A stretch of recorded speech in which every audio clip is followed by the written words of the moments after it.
She said, "I care about you, but it's not romantic love." I replied, "I get it. Thanks for your honesty." What she didn't know was that the engagement ring was in my car's glove box.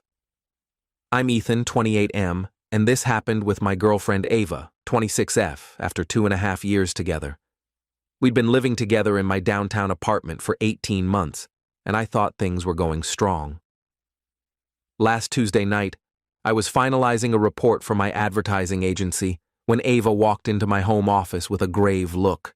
She'd clearly rehearsed her speech, standing like she was about to pitch to a client. "Ethan, I need to be upfront with you about something," she began.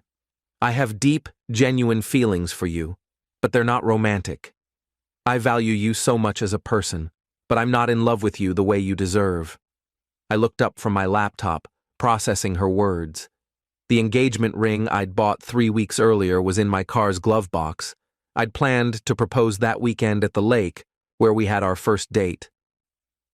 "I get it," I said, keeping my tone steady. "Thanks for your honesty." She seemed shocked by my calm response, probably expecting tears, arguments, or a dramatic outburst. Instead, I went back to my report as if she'd just said she preferred tea over coffee. "That's it?"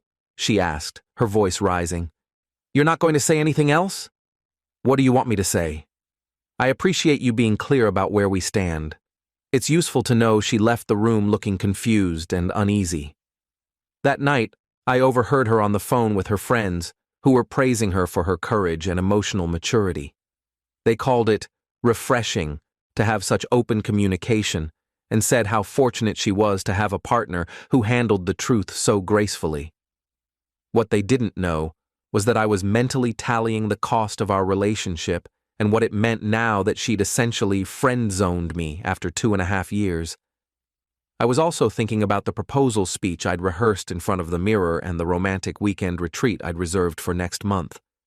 The next morning, I returned the ring to the jeweler, getting $3,000 back in my account. Just like that. The clerk gave me a sympathetic look when I explained, but I felt a strange relief. Sometimes the universe saves you from massive mistakes. I spent the day reflecting on Ava's words. She valued me in her life, but not in the way I thought we were heading toward. She enjoyed the perks of our relationship, but didn't want the emotional commitment of true love. Fair enough, but that changed how I'd handle our living arrangement moving forward. That evening, when she asked if I wanted to watch our usual TV series together, I politely declined, saying I had some things to sort out. She looked hurt, as if she couldn't fathom why her honest conversation had shifted anything between us. I realized she expected everything to stay the same, just without the expectation of her ever committing to a future with me. Update 1. It's been a month since Ava's candid talk, and I've treated her exactly as she requested, as a friend, not a romantic partner. The changes have been fascinating. First, I stopped doing all the boyfriend things I used to do instinctively. No more bringing her a morning cappuccino with almond milk, extra foam, and caramel drizzle from the pricey cafe 15 minutes out of my way. No more grabbing her favorite chocolate croissants on my way home. No more booking surprise dinners at restaurants she'd subtly mentioned on social media. When she asked why I wasn't making my signature Sunday waffles for us anymore, I explained that I cook breakfast for myself now, but she's free to use the kitchen after I'm done. Her expression was priceless, like she couldn't comprehend why her personal chef had retired. "But you love cooking for me," she said, watching me make a single serving of waffles. "I love doing things for someone I was in love with," I corrected. "Friends don't usually get daily breakfast service." Last week, when her tablet started lagging, she came to me as usual. I've always been the tech fixer, her laptop, her phone, setting up her smart TV, troubleshooting her audio gear for her small ceramic side hustle. "Hey, can you check this?" It's super slow and making weird sounds. "You should take it to an electronics store or call tech support," I said, not looking up from my work. "They'll run diagnostics and sort out any hardware issues." "But you always fix my tech problems. You're so good at it." I did that when we were dating, I said calmly. Friends don't typically provide free IT help. I'm sure a repair shop can handle it. The bathroom revealed how much I'd been subsidizing her lifestyle. I swapped out the $40 organic shampoos and $75 face creams for basic drugstore brands that cost a tenth as much. Gone were the luxury conditioners, serums, and face masks she adored. When she asked about it, I explained that I'd covered those costs as part of our relationship, but since we're friends now, we should split household expenses fairly. I didn't realize you were tracking shampoo costs, she said, sounding genuinely wounded. I wasn't tracking, I replied. I was buying nice things for us because I thought we were building a future. Friends usually handle their own toiletries. I also removed her from my Amazon Prime, Netflix, Spotify, and Apple TV accounts. When she couldn't order something with free shipping, I suggested she get her own Prime membership, since shared accounts are more for couples than friends. You're being petty, she said, when her Spotify cut off mid-song. I'm being appropriate, I corrected. Couples share streaming accounts. Friends have their own. Ava initially thought this was a temporary phase, telling her friends I'd get over it. She had no idea I'd permanently redefined our relationship based on her own words. The man who used to anticipate her needs and solve her problems before she asked was now a courteous roommate who set firm boundaries and expected equal contributions to shared costs. Update 2. Ava's birthday was last week, the ultimate test of our new friendship dynamic. In past years, I'd gone all out. For her 24th, I surprised her with a weekend getaway to Sonoma, complete with vineyard tours and a stay at a charming inn overlooking the hills. For her 25th, I threw a surprise party at the cocktail lounge where we met, hired a photographer to capture it, and had her favorite cake flown in from a renowned Seattle bakery she'd raved about after a work trip.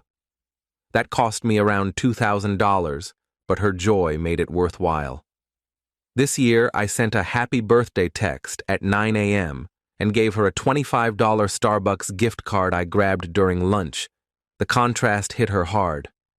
"This is really all you're doing for my birthday?" she asked that evening, holding the gift card like it was radioactive. "We can grab dinner if you want," I offered brightly. "Want to split the check at that new Mexican place? I hear their tacos are great." Her face cycled through emotions: confusion, hurt, disbelief, anger, then something like panic. "Split the check?" "Ethan, it's my birthday, exactly, which is why I got you the gift card," I said, pointing to the Starbucks card. "That should cover your half of dinner at most places." She stood there, probably realizing for the first time what just friends actually meant. She ended up ordering pizza delivery and ate alone while I went to my weekly trivia night with friends. Her book club, who'd cheered her brave honesty, was oddly unavailable for actual birthday support. When I got home at 11 p.m., she was on the couch, looking dejected, surrounded by pizza boxes from her solo dinner. "I can't believe you're treating me like this," she said, not looking up. "Like what?" "Like I don't matter to you anymore." I sat across from her, giving her my full attention. "Ava, I'm treating you exactly how you asked to be treated. You said you have feelings for me, but not romantic ones. This is what friendship looks like. Friends don't plan lavish birthday surprises or spend hundreds on celebrations. They send a nice text, maybe grab a casual meal if schedules align." The reality of her request was sinking in. But the real wake-up call came when she caught a cold 2 weeks later. In the past, I'd have taken a day off work, made homemade vegetable soup, hit the pharmacy for meds, and been her personal nurse until she was better. This time I texted, "Feel better soon. Stay hydrated," and went to work as usual. When she complained that I wasn't caring for her, I reminded her that romantic partners nurse each other back to health. Friends send get-well messages and maybe drop off soup if it's convenient. "You used to love taking care of me," she said, looking genuinely baffled and hurt. "I used to be in love with you," I replied matter-of-factly. "Now we're friends." The level of care is different. Final update. 3 months after Ava's declaration, I told her I'd put an offer on a townhouse in the suburbs and would move out when our lease ended. Her face drained of color. You bought a place? Without talking to me? I mentioned I was house hunting when you asked about my weekend plans. I didn't know friends needed to consult each other on major purchases. Our rent was $2,800 a month, and while we were supposed to split it 50-50, I'd been covering about 70% when you factored in utilities, Wi-Fi, and miscellaneous fees I paid without nitpicking. That's when the backpedaling began. Ethan, I think I made a terrible mistake, she said that night. I've been rethinking what I said about my feelings. I was wrong. I do love you, really, and I want us to try again. I gave her my full attention, like I would for any friend in distress. It sounds like you're under a lot of pressure right now. Big life changes often make people second-guess past choices. That's normal. I'm saying I want to be with you romantically again. I want to move to the new place with you and go back to how it was. I weighed her words carefully. I appreciate you sharing that, but romantic love needs mutual feelings from the start.